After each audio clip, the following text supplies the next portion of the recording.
Hello and welcome back to another OMNIHEROES video. Today I'm just going to go through the Laevateinn, or Laevateinn. This is the Ethereal's and Doom's first slot legendary relic, and the second relic that I picked up after Hand of Tyr. So let's just get straight into it.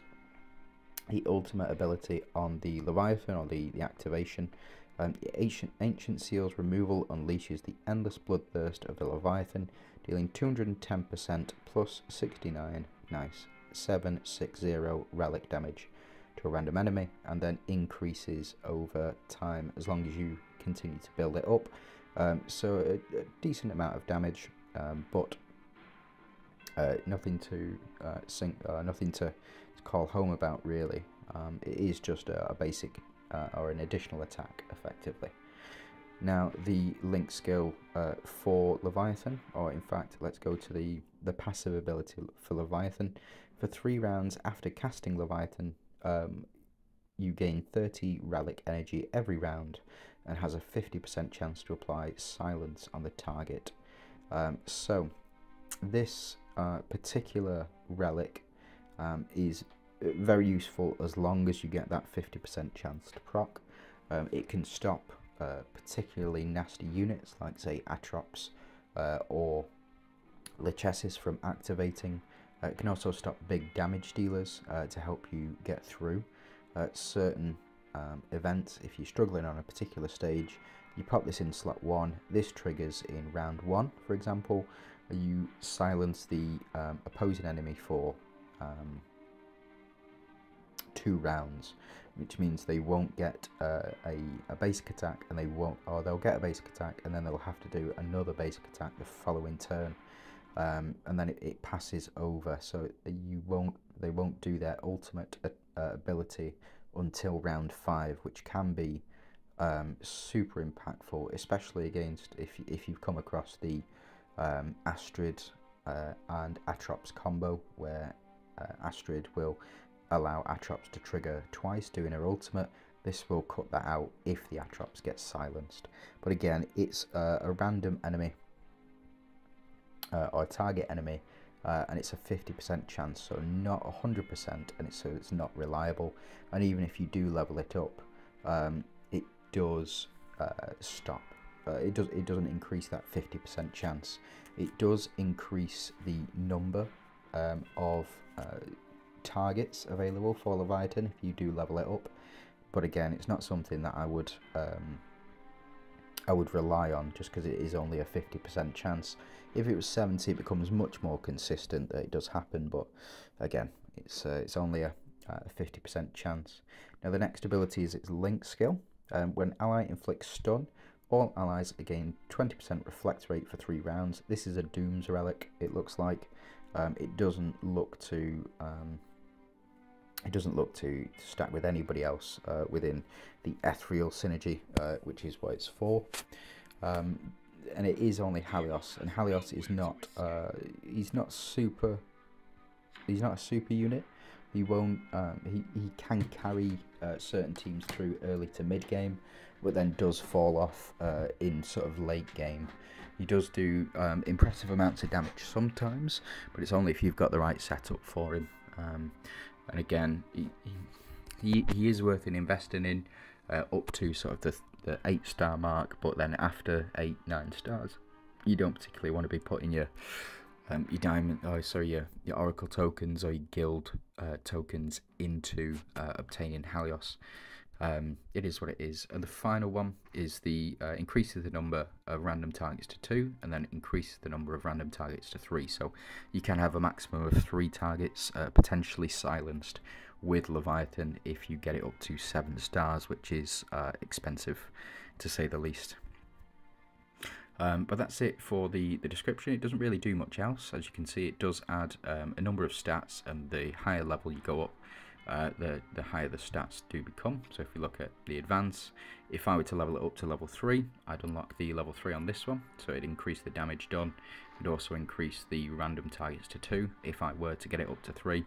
Again, this is the one that I'm going to be going for over the next couple of relic rebates, just to get the Laevateinn up to that 90 mark as well, just to get level 3. And as you can see, you get a total attack increase of 3%, total HP increase of 3%, and total defense increase of 3%, as well as effectively you do get the stats up here as well. So you see total attack gets about 1500, total HP gets 11,000, and defense gets an additional 900 as well.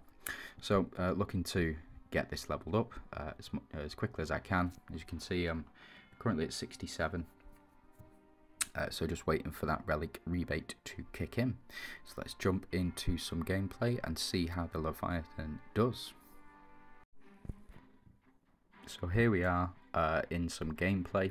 I've gone with a pretty standard ethereal setup, just Katrina, Ellie, Dorabella, Eudora. Even though I don't have her exclusive runes, I'll pop in here just so that we do get some additional crits, and Karnak as well to get that healing. As you can see, I've got Laevateinn, I've got Excalibur, and then the scales as well. All ethereal relics, so we'll try ethereals first and see how it performs. Hopefully we'll be able to see that silence in action. And hopefully on Laevateinn, so she doesn't remove all of our buffs. So as you can see, damage immunity going on because we've got the 5 ethereal set up. We see taking some damage and some reflect damage as well. So let's see this silence. Yeah, so we've got the silence in here. It can be quite dangerous to let Gerald do his big swing at the end to finish you off. It can be quite a powerful effect. So hopefully we'll get an increase in shield here. Yep, so we got a couple of crits. Got some more crits over here. We got confused, but again, that's not something to worry about because Eudora's already attacked. The silence here, you'll see, as long as he survives, which he has not, unfortunately. But if he had survived, we would have been able to take a big chunk of that damage out. So we'll see the silence go on the stack here, and we do get 3 stuns across the board, hopefully letting us increase our shields and HP. We get an execution from Karnak, and then we're back up to full health. The stun really is very effective for Excalibur, scales, resetting Laevateinn. So we get another execution, and then the scales kick off here. So the sword kicks off. No silence, unfortunately. You see that 50% chance. It can work sometimes, and sometimes it can't. So that's the Ethereals team and the relic on the Ethereals team. And then we'll go to a Dooms team, and we'll just see how well Dooms perform with this relic as well. Have a look. The sea, the dawn will break through. Do you want power? The waves are coming. And we'll put Halios in. I don't particularly want to put Halios in. He isn't great, but he does have a link skill with Laevateinn here. So we'll just have to increase his defense as much as possible. We'll put scales in. And then we'll see how this goes.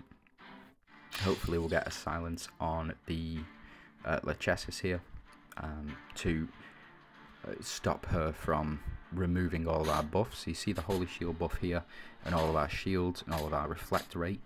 It's reasonably high, but as soon as Laevateinn does perform her, oh no, just on Emily, and no silence either. So that 50% chance.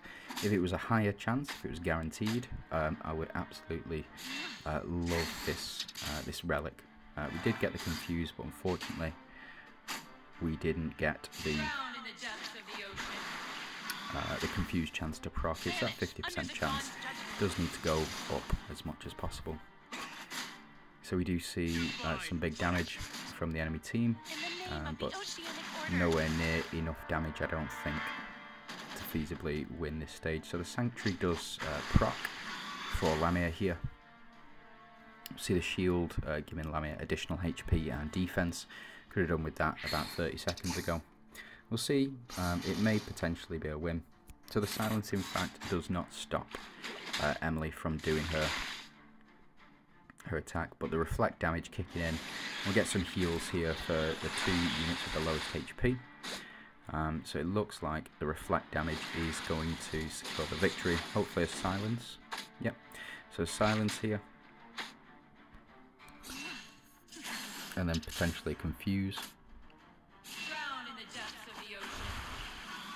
So because we're silenced, or because she was silenced, we're not able to, or she's not able to swing us directly. So hopefully in under 6 rounds.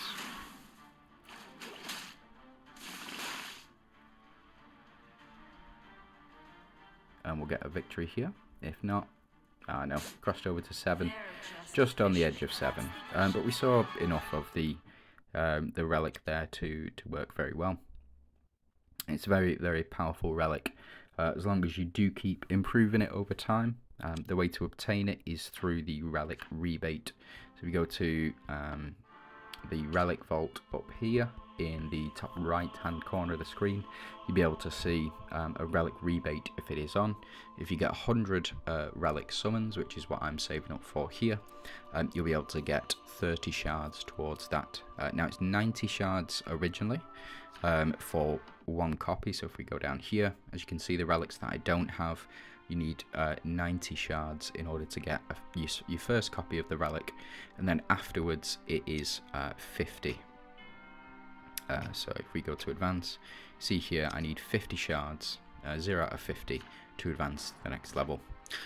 So yeah, that's it for the relic rebate. I do hope that you enjoyed the video. If I've missed anything about it, please do let me know.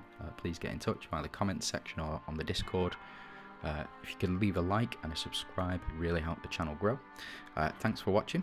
You have a good day.